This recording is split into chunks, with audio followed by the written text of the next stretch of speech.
moment, child, I've been waiting for, and yeah, we are going to serve you a platter of gold. Coming up next is Sunny Bonnell and Ashleigh Hansberger. Can I have their profile, please? Thank you. Sunny Bonnell and Ashleigh Hansberger are authors of the groundbreaking business and career book Rare Breed, a guide to success for the defiant, dangerous, and different. Wow, amazing. Creators of Red Breed, the popular YouTube series, and founders of the game-changing leadership and brand consultancy motto named 30. Okay, Sunny and Ashley has earned their way to the front of the workforce revolution and have devoted their work into inspiring people to think with a rare brain mindset and demand more of themselves, their careers, and their companies. Amazing. The Brave book recognizes and examines a new kind of leaders, the rare breed. Those who dare to be different in a sea of sameness and offer a guide to navigating your notorious personality traits that can lead to incredible breakthroughs and triumphs in business and in life. Ladies and gentlemen, as usual, with a standing ovation and a resounding round of applause, can we make welcome Sunny Bonnell and Ashley? Woo! Hello, every. Good to have you Hi, here. how are you? I'm I don't think we've good. ever had anyone Ah, sing to us like that. It's beautiful. Thank you. it's, oh my goodness. Good to have you guys here. So you guys can take over now. Thank you. So, um, first of all, we want to say hello. Welcome, everybody. We're so honored to be here and to share our entrepreneurial journey with you, to talk about branding. And first, some quick introductions. My name is Ashleigh Hansberger. I've got the red hair. Sunny Bonnell, she's in the fedora. You'll see us like this all the time. During the next half an hour, 45 minutes or so, we're going to tell you a little bit about us, a little bit about our company motto, and also share with you some snippets of our unconventional start and some big ideas from our book, Rare Breed, to Success for the Defiant, Dangerous, and Different, that we hope that you can lean into and start applying right away. So let's get into it, shall we? We have a lot planned for you.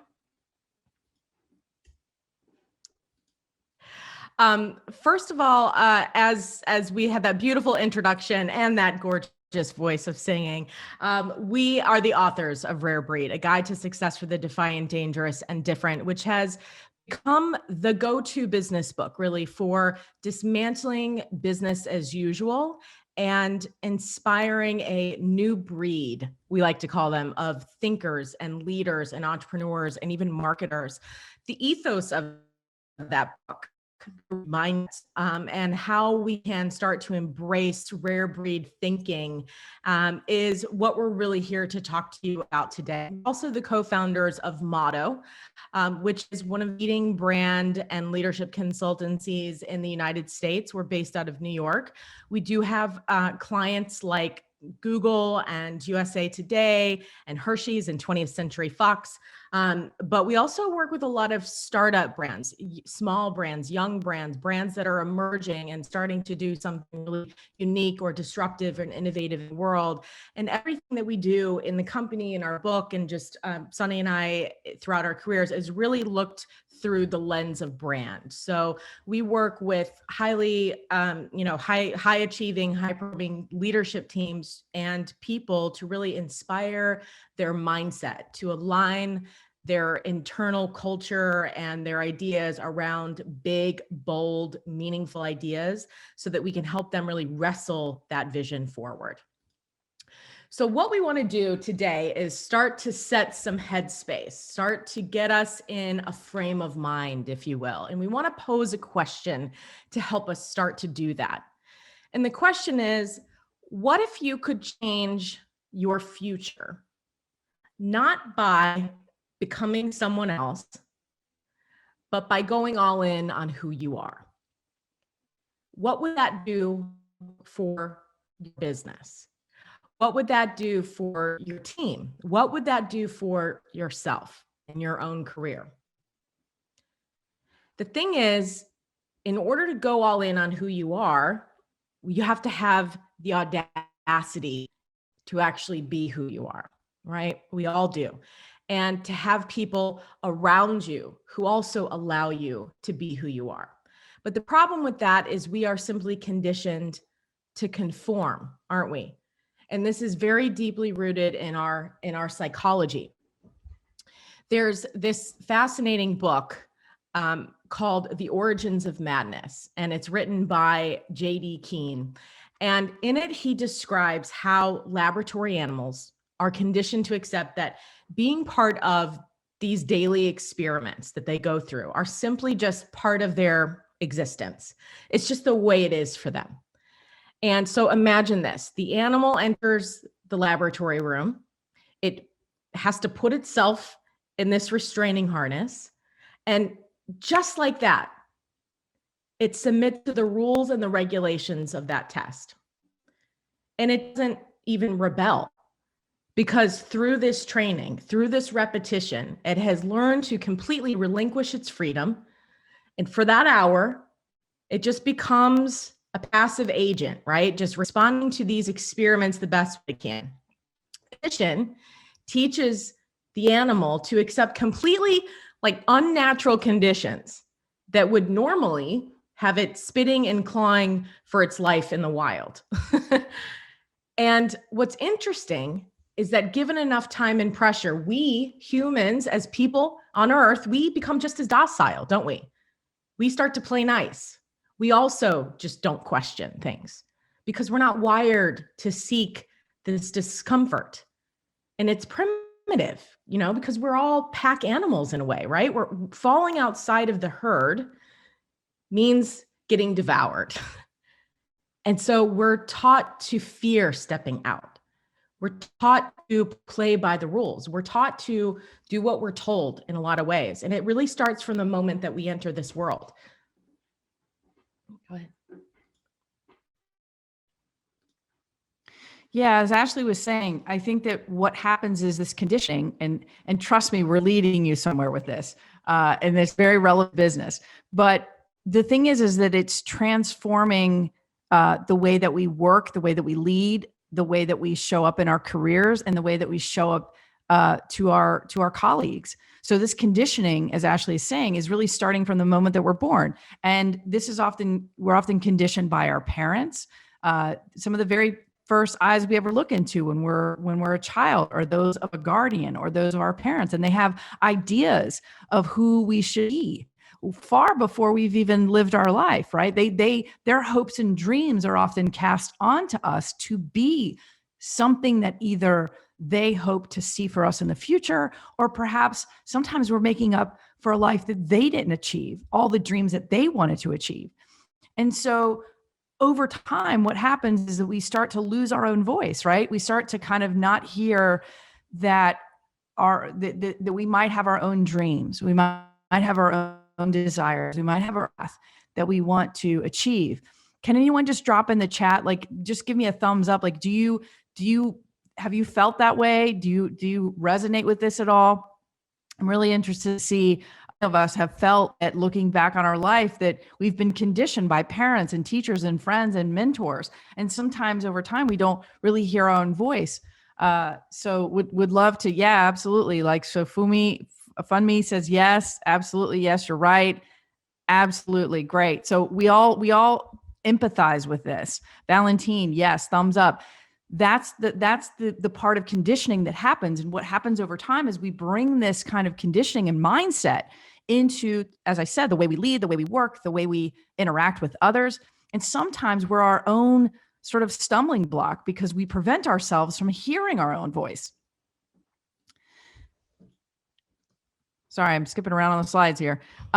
But we've all heard this from a young age, right? Don't create a ruckus. Keep your head down. Stop ruffling feathers. Don't be so opinionated. Stop being so weird. Yeah, my dad, right? Yeah, absolutely. Dads, they always come for us, They're Dad always wants something for you that you don't really want for yourself. Quit those wild ideas. Be more realistic. And this is also preached in thousands of business and success books. You have to change who you are to succeed. Those books are built to tell you to change something so that you can become something else. So you can climb that corporate ladder. You can have a successful career and a life, but only if you work your way up the invisible ladder, grind down those prickly points, and really, in that awful phrase, fit in. And hidden among those steps and systems is a very subtle and sinister message, which is there's something about you that's flawed. And so if that animal experiment tells us anything about ourselves, it's that our conditioning often strips away what truly makes us special. It's making the most important pieces of ourselves invisible. And what happens when we make ourselves invisible? It breeds mediocrity. And what do we mean by invisibility? I know everyone listening right now, there are times that the pieces of yourself you have had to check at the door. And what happens when you become invisible, when you're not showing up as your full self, when you're a little bit fearful, when you're a little bit afraid, well, what happens is that you start compromising. Maybe you start compromising in small ways. Maybe you look back across a whole year and you're like, wow, I've left quite a bit of myself behind. Even, and this happens in our workplaces and especially in our workplace cultures, right? Where so many people, I mean, it's an overwhelming statistic amount of people feel like they have to chunk a good chunk of themselves at the door. And sometimes I don't think we even realize that it's happening. So until someone shines a spotlight on it, you never really fully realize the parts of yourself that maybe you're suppressing. And what happens when that happens is that you get good at being mediocre, because mediocre is easy. It's truly easy. It's easy in a different way, right? It's harder in another way, which is you never fully lean into your true potential. And that's not what business needs. Business in the 21st century needs leaders and thinkers and ideators and innovators who are ready to shake the very foundation, the very pillars of business. When you all know that you can be so much more, and you know that you can deliver more to the company, and the company knows that you can deliver more to them, but they don't exactly know why that connection isn't happening, it's truly beginning with leadership. Mm-hmm. And over the past 15 years or so at Motto, we have worked with hundreds of leaders to help them really unlock their potential by doing one thing, by tapping into what makes them them, by tapping into what makes them different, by tapping into what makes them unique. And in doing so, we found some of the most innovative minds, some of the most creative genius, some of the most disruptive ideas actually come from those who are maybe a little bit temperamental, who are called defiant, dangerous, and different. Yes. Which is what we describe in the book, right? That's a subtitle to the book. And that's exactly what we found, is that people that are difficult are just simply misunderstood most of the time. And they need to be seen. They need to be understood, but they also need to be championed and channeled in the right ways. These, when you're a visionary, and most entrepreneurs are visionaries, most marketing people are visionaries, you're the kind of person maybe who believes, 6 impossible things just before breakfast. It's not just a quote from Through the Looking Glass, it's a life plan. It's a business plan. And, what we're doing is we're just starting to really be nervous about stepping out, about doing things differently. And we're training ourselves into that mediocrity. But people who actually take the pieces of themselves that everyone criticizes and turns those things into actual selling points are who we call the rare breed. And they have one thing in common. They are seen as defiant, They are perceived as a little dangerous because they disrupt the status quo and norms. And they are different because they don't do things the way everyone else does them. And these are secret weapons to actually great leaders and great companies and great marketing. They have this knack for making people uncomfortable. In marketing, you start to think about, 101, you can't please everyone, right? But we get into ruts where we really try to do that in marketing because of scarcity, right? And we want to make sure that we can cast our net wide so to reach as many people as possible. But we know deep down that doesn't work. Yeah, because when you speak to everyone, you speak to no one.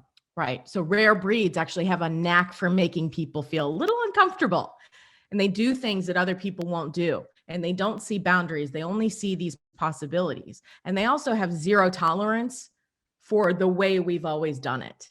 You probably experience companies where they're just so stuck in the way they've always done it that they can't evolve and they can't change and they can't bring new innovation because they're resting on their laurels, right? Who's in a company like that? I mean, just, I don't know, maybe you can't say, but do you feel like you've either been in a company that's like this or that's a little bit stuck in their ways, or maybe they're just not able to get out of their own way in order to innovate? Just throw like a hands up or a thumbs up. And you might you might be thinking like, who we're talking about, people in your everybody's life afraid or in your careers, you know some people that we're talking about, or maybe you're even thinking, man, this is me.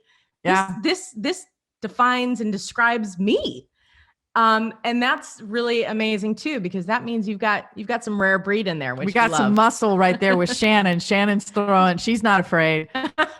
No, but it's interesting that the most valuable currency in the world is an insane, disruptive, terrifying original idea. And you can't think like an original unless you are one.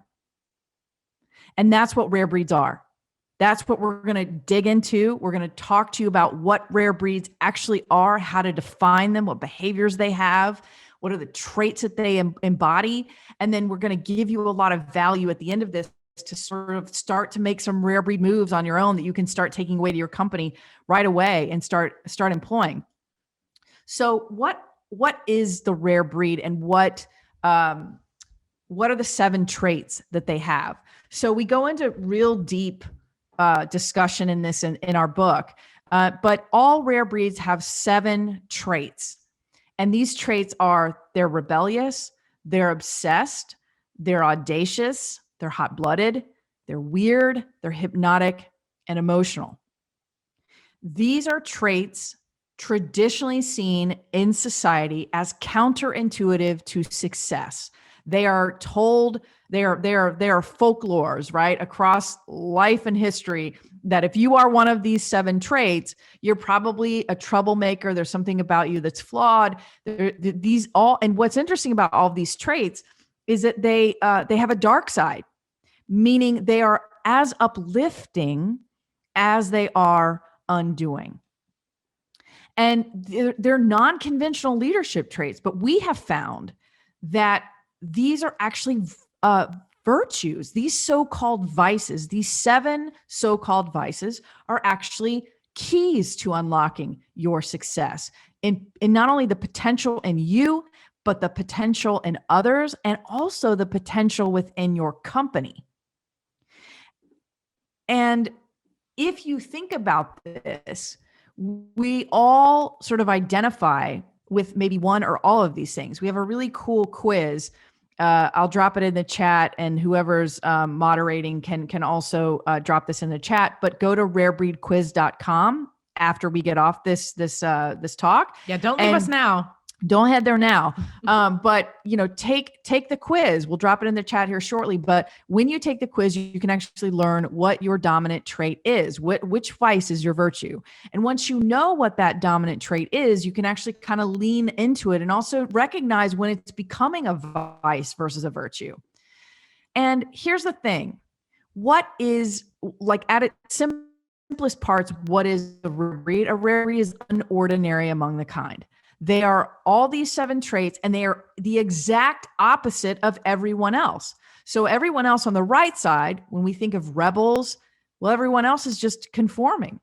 Audacity, people who are visionaries and audacious people. Everyone else is kind of timid and maybe lacks vision. People who are obsessed, what's the opposite of that? Like lackadaisical, passive, right? And let's break these down a little bit more. So when we're talking about being rebellious or being a rebellious rare breed, rebels hurl themselves against the walls of business as usual to see what breaks. They do not conform. Audacious rare breeds see realities that others can't. They have the nerve to try to bring them into being. When you tell an audacious rare breed that they can't do something, they're like, "Oh, really? Hold my drink." They're not timid. Obsessed rare breeds, perfectionism isn't just a bug, right? It's their operating system. They're always on 24/7, sketching at breakfast, picking lines in the shower, waking up with insane ideas at 4 a.m. They're not passive. Hot-blooded rare breeds are the type of rare breed that really comes to the table with fire and fury and intensity that puts other people to shame. Mm-hmm. They're not indifferent. They're not lukewarm people. And so sometimes because of that, they turn a lot of other people off. Weird rare breeds. Let's talk about them. You know who else is weird?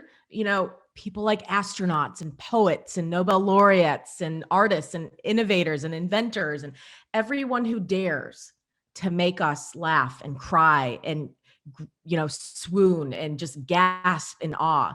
Those weird people that we need. They're not ordinary. They're not normal. Hypnotic rare breeds are these spellbinding orators. They are seducers, if you will. They are conductors that are capable of leading an orchestra or their team or their company around them and really inspiring everyone around them to fulfill their potential. They're not boring, And then finally, emotional rare breeds. Emotional rare breeds are rare breeds who feel things very deeply. If you're an emotional person, you probably are often told, stop being so emotional about it, or you're being too emotional about it. And it's usually always said to you in a bad way, a negative way, never always as a criticism, never as a strength.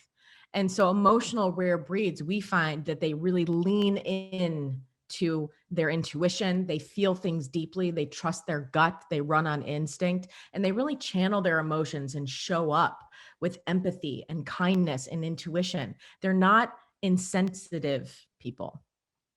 And so here's the key. The difference between a rare breed and someone else who is not is that while everyone else is suppressing their oddball, quirky, pain in the ass qualities, rare breeds lean into theirs. They let them off the leash. They use them to vandalize tradition and do things that are unique and interesting and inspiring. And rare breeds have been with us since the beginning of time. Like, all we did was codify this. We just gave this type of person a phrase, a name, a badge of honor. When you think about rare breeds, they've been with us since, think about the very first rebel that we all probably heard the story of, which is Eve. She was the original OG rare breed. She started it all.